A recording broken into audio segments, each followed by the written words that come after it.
I am a firm believer of divine orchestration. Ibig sabihin, naniniwala po ako dun sa kasabihang everything happens for a reason. But for me, it's divine reason. Now that I became more spiritual, I believe in patterns. I believe in signs, synchronicities, because there's no such thing as accident.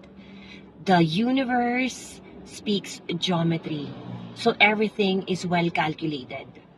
So the more mo actually paniniwalaan na nangyayari ang mga bagay-bagay sa'yo dahil mas may magandang plano ang Diyos sa'yo, mas may magandang plano ang universe sa'yo, ang divine, ang source, ang creator.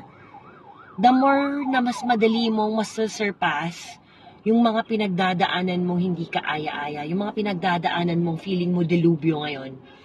Kasi pag naniwala kang pinaparusahan ka, hindi na ngayon magsastrive yung brain mo maghanap ng opportunities.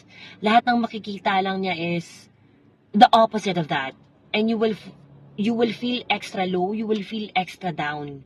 So make sure na you know how to cultivate good thought patterns, good set of beliefs. Kasi pessimism, pagiging negative, it is proven that can kill someone. It is now proven that being negative, being pessimistic can actually cause death to an individual.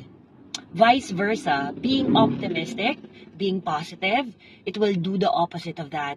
Your brain will now strive to find opportunities, solutions, because the human brain cannot distinguish if positive or negative yung piniplay nating narration, movies, or yung mga pinapaniwalaan natin. The brain cannot distinguish kung nakakatulong itong iniisip ko sa'yo or hindi.